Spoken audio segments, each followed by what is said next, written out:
Hi hello friends, ಎಲ್ಲರಿಗೂ ನಮಸ್ಕಾರ. ರೇಖಾ ಅಡುಗೆ ಚಾನಲ್ಗೆ ಸ್ವಾಗತ. ಹೊಸದಾಗಿ ನಮ್ಮ ಚಾನಲ್ ನೋಡ್ತಾ ಇದ್ದೀರಂದರೆ ಈಗಲೇ ಸಬ್ಸ್ಕ್ರೈಬ್ ಮಾಡ್ಕೊಳ್ಳಿ.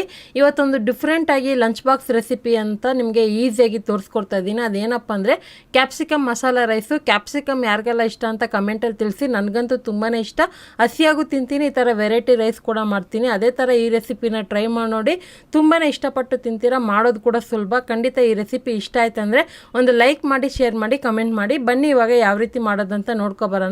ಈ ಕ್ಯಾಪ್ಸಿಕಮ್ ರೈಸಲ್ಲಿ ನೀವು ಯಾವ ಥರ ಆದರೂ ಯೆಲ್ಲೋ ಕಲರ್, ರೆಡ್ ಕಲರ್ ಯಾವ ಕ್ಯಾಪ್ಸಿಕಮ್ ಆದರೂ ಯೂಸ್ ಮಾಡ್ಕೋಬೋದು. ನಾರ್ಮಲ್ ಆಗಿ ಯಾವಾಗ ಗ್ರೀನ್ ಸಿಗುತ್ತಲ್ಲ ಅದನ್ನೇ ಹಾಕೊತಾ ಇದ್ದೀನಿ. ಇಲ್ಲಿ ಸ್ಟವ್ ಮೇಲೆ ಕಡಾಯಿ ಇಟ್ಕೊಂಡು ಅದಕ್ಕೆ ಒಂದು 2 ಟೇಬಲ್ ಸ್ಪೂನ್ ಎಣ್ಣೆ ಹಾಕಿದ್ದೀನಿ. ಎಣ್ಣೆ ಬಿಸಿ ಆದಮೇಲೆ 1 ಗೆಡ್ಡೆ ಬೆಳ್ಳುಳ್ಳಿನ ಸಿಪ್ಪೆ ಬಿಡಿಸ್ಬಿಟ್ಟು ಜಜ್ಜಿಬಿಟ್ಟು ಹಾಕ್ಕೊಳ್ಳಿ. ಹಾಗೆ ಒಂದೇ ಒಂದು ಮೀಡಿಯಮ್ ಸೈಜ್ ಈರುಳ್ಳಿನ ಕಟ್ ಮಾಡಿ ಹಾಕೊತಾ ಇದ್ದೀನಿ. ಹಾಗೆ ಒಂದು ಕಡ್ಡಿ ಕರಿಬೇವಿನ ಸೊಪ್ಪು ಹಾಕ್ಕೊತಾ ಇದ್ದೀನಿ. ಮತ್ತು 1-2 ಹಸಿರು ಮೆಣಸಿನ್ಕಾಯಿ ದೊಡ್ಡದಾಗಿರೋದ್ರಿಂದ ಇದನ್ನು 2 ಭಾಗ ಮಾಡಿ 4 ಪೀಸ್ ಥರ ಕಟ್ ಮಾಡಿ ಹಾಕ್ಕೊಂಡಿದ್ದೀನಿ. ಈಗ ಇದನ್ನೆಲ್ಲ ಫ್ರೈ ಮಾಡ್ಕೊಳ್ಳೋಣ. ಬೇಕಂದರೆ ಒಗ್ಗರಣೆಗೆ ಜೀರಿಗೆ ಅಥವಾ ಚಕ್ಕೆ ಲವಂಗ ಏನಾದರೂ ಹಾಕ್ಕೋಬೋದು, ನಿಮ್ಗೆ ಇಷ್ಟವಾಗಿರೋಂಥ ಫ್ಲೇವರ್ದು. ಹಾಗೆ ಇದನ್ನೆಲ್ಲ ಜಸ್ಟ್ ಒಂದೇ ಒಂದು ನಿಮಿಷ ಫ್ರೈ ಮಾಡ್ಕೊತಾ ಇದ್ದೀನಿ.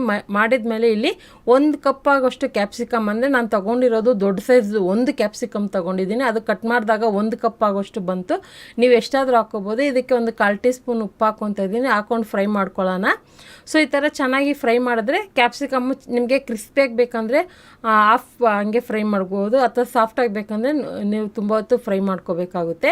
ಹಾಗೆ ಇದು ಫ್ರೈ ಮಾಡುವಾಗನೇ ಇದ್ರ ಜೊತೆಗೆ ಒಂದೇ ಒಂದು ಟೊಮೊಟೊ ಹಾಕ್ಕೊಂಡಿದ್ದೀನಿ. ಟೊಮೊಟೊ ನಿಮ್ಗೆ ಆಪ್ಷನಲ್ಲು ಬೇಕು ಅಂದ್ರೂ ಹಾಕ್ಕೋಬೋದು, ಇಲ್ಲಾಂದ್ರೆ ನಡೀತೆ. ಬೇಕು ಅಂದರೆ ಹುಣಸೆಹಣ್ಣಿನ ರಸ ಕೂಡ ಹಾಕ್ಕೋಬೋದು. ಇದಕ್ಕೆ 1/4 ಟೀ ಸ್ಪೂನ್ ಅರಿಶಿನ ಪುಡಿ, 1/4 tea spoon garam masala, 1/2 tea spoon ಖಾರದ ಪುಡಿ, 1/2 ಟೀ ಸ್ಪೂನ್ ಧನಿಯಾ ಪುಡಿ ಹಾಕ್ಕೊಂಡಿದ್ದೀನಿ. ಬೇಸಿಕ್ ಮಸಾಲೆ ಮನೆಯಲ್ಲೇ ಇರೋವಂಥದ್ದೇ, ಆದರೆ ಡಿಫ್ರೆಂಟ್ ಫ್ಲೇವರು ಟೇಸ್ಟ್ ಕೊಡುತ್ತೆ. ಹಾಗೆ ಇದ್ರ ಜೊತೆಗೆ ಇನ್ನೊಂದು ಡಿಫ್ರೆಂಟ್ ಇಂಗ್ರೀಡಿಯೆಂಟ್ಸ್ನ ಸೇರಿಸ್ತೀನಿ. ಖಂಡಿತ ಅದು ಹಾಕೋದ್ರಿಂದನೇ ಈ ರೆಸಿಪಿಗೆ ಒಂದು ಟೇಸ್ಟ್ ಕೊಡುತ್ತೆ. ಯಾವಾಗೂ ಒಂದೇ ಥರ ಮಾಡೋದ್ರಿಂದ ನಿಮಗೆ ಡಿಫ್ರೆಂಟಾಗಿ ಮಾಡಬೇಕಂದ್ರೆ ಈ ರೆಸಿಪಿನ ಟ್ರೈ ಮಾಡಿ ನೋಡಿ. ಇದನ್ನೆಲ್ಲ ಫ್ರೈ ಮಾಡಿದ ಮೇಲೆ ಇವಾಗ ಆಲ್ರೆಡಿ ಮುಂಚೆನೇ ಅನ್ನ ಮಾಡಿಟ್ಟಿದ್ದೆ ನಾನು.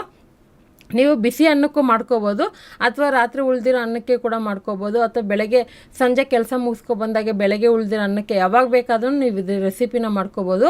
ಅನ್ನ ಹಾಕಿದ ಮೇಲೆ ಮಸಾಲೆ ನೋಡ್ಕೊಳ್ಳಿ. ನಿಮಗೆ ಮಸಾಲೆ ಡಾರ್ಕ್ ಆಗಬೇಕಂದ್ರೆ ರೈಸ್ ಕ್ವಾಂಟಿಟಿ ಕಡಿಮೆ ಹಾಕ್ಕೊಳ್ಳಿ, ಅಥವಾ ನಿಮಗೆ ಮಸಾಲೆ ಮೈಲ್ಡ್ ಆಗಬೇಕಂದ್ರೆ ರೈಸ್ ಎಕ್ಸ್ಟ್ರಾ ಹಾಕ್ಕೊಳ್ಳಿ. ನಾನು ಸ್ವಲ್ಪ ನೋಡಿ ಮತ್ತೆ ಎಕ್ಸ್ಟ್ರಾ ಹಾಕ್ಕೊತಾ ಇದ್ದೀನಿ. ಒಂದು ಪ್ಲೇಟ್ ಇಟ್ಕೊಂಡಿದ್ದೆ, ಫಸ್ಟ್ 3/4 ಭಾಗದಷ್ಟು ಹಾಕಿ ಮಿಕ್ಸ್ ಮಾಡಿಕೊಂಡೆ. ಮಸಾಲೆ ಡಾರ್ಕ್ ಅನಿಸ್ತು, ಮತ್ತು ಉಳಿದಿರೋ ಅನ್ನನೂ ಹಾಕ್ಕೊಂಡು ಚೆನ್ನಾಗಿ 1-2 ನಿಮಿಷ ಮಿಕ್ಸ್ ಮಾಡ್ಕೊಳ್ಳೋಣ.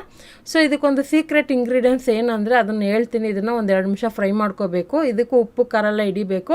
ಆಲ್ರೆಡಿ ನಾನು ಕ್ಯಾಪ್ಸಿಕಮ್ ಫ್ರೈ ಮಾಡೋವಾಗ ಉಪ್ಪು ಹಾಕಿದ್ನಲ್ಲ, ಅದೇ ಕರೆಕ್ಟಾಗಿ ಆಯಿತು ನನಗೆ. ಸೊ ಸೀಕ್ರೆಟ್ ಇಂಗ್ರೀಡಿಯೆಂಟ್ಸ್ ಅಂದರೆ ಇದು ಒಂದು 1/4 ಕಪ್ ಆಗೋಷ್ಟು ಕಡಲೆ ಬೀಜನ ಚೆನ್ನಾಗಿ ಡ್ರೈ ರೋಸ್ಟ್ ಮಾಡಿ ಸಿಪ್ಪೆ ತೆಗೆದ್ಬಿಟ್ಟು ಈ ಥರ ಕುಟ್ಟಿ ಪುಡಿ ಮಾಡಿ ಹಾಕ್ಕೊತಾ ಇದ್ದೀನಿ. ಮಿಕ್ಸಿನಲ್ಲಿ ಬೇಕಂದರೆ ಪಲ್ಸ್ ಕೊಟ್ಕೊಳ್ಳಿ. ಇದೊಂದು ಡಿಫ್ರೆಂಟ್ ಟೇಸ್ಟ್ ಕೊಡುತ್ತೆ ಈ ರೈಸ್ಗೆ. ನೀವು ಕ್ಯಾಪ್ಸಿಕಮ್ ರೈಸ್ ಅಲ್ಲ, ನೀವು ಈ ಥರ ಯಾವುದೇ ರೀತಿ ತರಕಾರಿ ಹಾಕಿ ಮಾಡಿದ್ರೂ ಈ ಥರ ಒಂದು ಲಾಸ್ಟಲ್ಲಿ ಇದೊಂದು ಸೀಕ್ರೆಟ್ ಇಂಗ್ರೀಡಿಯೆಂಟ್ಸ್ ಥರ ಹಾಕಿ ಟೇಸ್ಟ್ ಸಖತ್ತಾಗಿಡುತ್ತೆ. ಕೊನೆಯಲ್ಲಿ ಕೊತ್ತಂಬರಿ ಹಾಕಿ ಮಿಕ್ಸ್ ಮಾಡಿದ್ರೆ ಒಂದು ಸೂಪರ್ ಆಗಿರುವಂಥ ಕ್ಯಾಪ್ಸಿಕಮ್ ಮಸಾಲ ರೈಸ್ ರೆಡಿ ಆಗುತ್ತೆ. ನಮ್ಮ ಚಾನಲಲ್ಲಿ ಹೊಸದಾಗಿ ನೋಡೋರಿಗೆ ಹೇಳ್ತೀನಿ, ತುಂಬ ವೆರೈಟಿ ಆಫ್ ರೈಸ್ ಐಟಮ್ನ ತೋರಿಸಿದ್ದೀನಿ.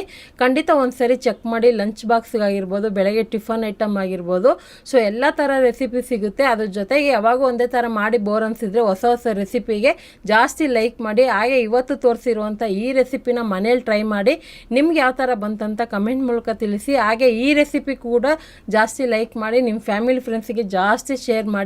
ಹೊಸದಾಗಿ ನಮ್ಮ ಚಾನಲ್ ನೋಡ್ತಾ ಇದ್ದೀರಂದರೆ ಈಗಲೇ ಸಬ್ಸ್ಕ್ರೈಬ್ ಮಾಡ್ಕೊಳ್ಳಿ. ಈ ವಿಡಿಯೋ ನೋಡಿದ್ದಕ್ಕಾಗಿ ಎಲ್ರಿಗೂ ಧನ್ಯವಾದಗಳು. ಟೇಕ್ ಕೇರ್, ಬಾಯ್.